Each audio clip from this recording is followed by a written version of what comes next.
Your freelance design contract, the one you've added a gazillion clauses to based on every single thing that's ever gone wrong in your projects, it's failing you. The one you bought from a reputable contract template shop, it's failing you. Maybe you had an attorney review it. Good, highly recommend. It's still failing you. Let's talk about why. I'm Alyssa Downey. I am a self-employed brand and web designer, and I help other ambitious self-employed designers like you nail their processes, wow their clients, and grow their businesses with confidence. In this video, we're going to talk about why your contract, while extremely important, is not enough to help you set boundaries successfully with your brand and web design clients. Let me start by saying your contract is important. By no means do I want you to walk away from this video and think you don't need a contract. I personally am the type of designer who wants to prepare for every possible situation.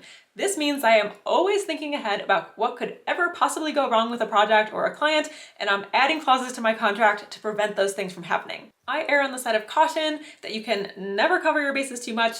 I have definitely had situations where I was like, I don't think I need to put that in the contract. It seems obvious.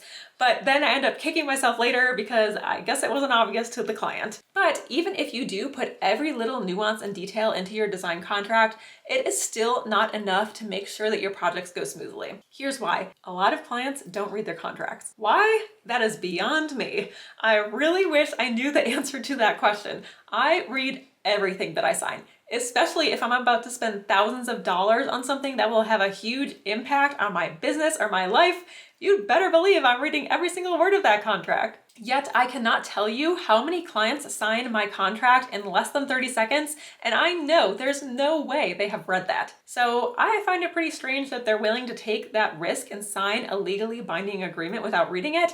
But it happens all the time. And so for that reason, simply putting your boundaries in your contract is not enough to ensure that your clients are going to absorb them, understand them, and respect them. As a freelance brand or web designer, you are running a business. You're not just a freelancer. If you're making money working with clients, you are a business owner.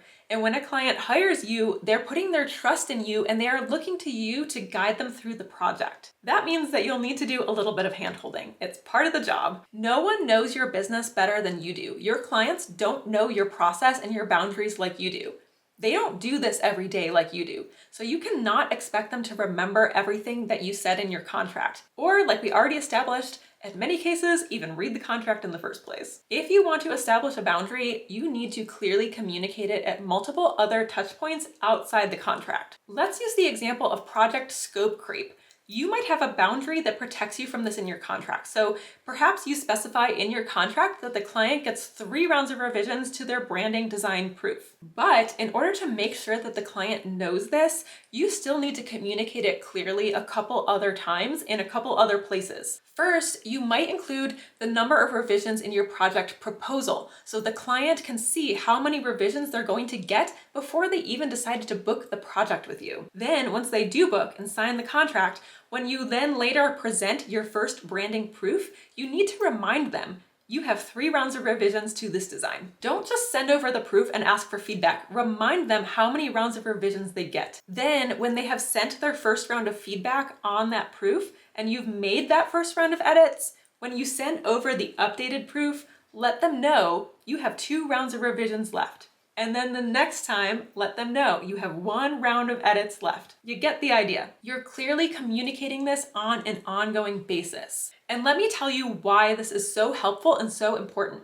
Let's say you never communicated the number of revision rounds outside of your contract and it was only in your contract, and you're just relying on the client to read that and remember it from the contract. So let's say you get through all 3 of those rounds of revisions and then the client wants another round. You're going to say, sorry, we only had 3. I can do more, but it's going to cost you extra. And the client is going to say, wait, I didn't know I only had 3. I would have asked to see XYZ before if I had known that. And you're going to say, well, it was in the contract. And the client is going to feel so blindsided. And you're going to think, well, they should have read the contract.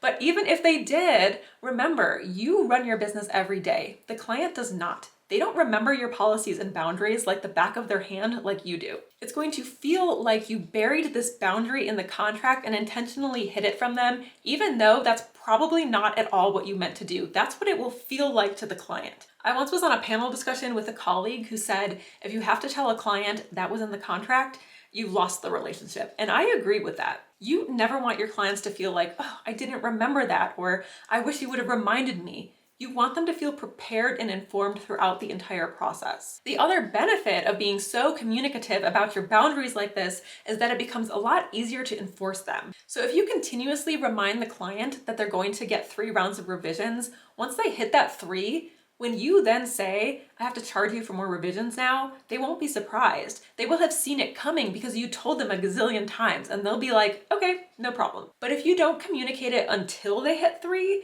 they're going to be bummed and you're gonna feel bad about charging them, and then you're gonna do some extra revisions for free, and then you won't know how to put your foot down because you already bent your own boundary, and then it's gonna be hard to enforce other boundaries because you already bent this one, and then your whole project process and all of your boundaries start unraveling. That is why your contract isn't enough. Yes, put everything in your contract, but it also needs to be paired with clear, consistent communications. I'd love to hear in a comment below what boundary you are going to wrap into your direct communications with your clients. So here we use the example of scope creep and rounds of revisions, but you can apply this concept to any other boundary for your freelance design project. So let me know what idea this sparked for you. All right, if you want to know more about my best contract tip, you'll want to sign up for my free 5-day email series, Freelance Essentials, which is linked below in the video description.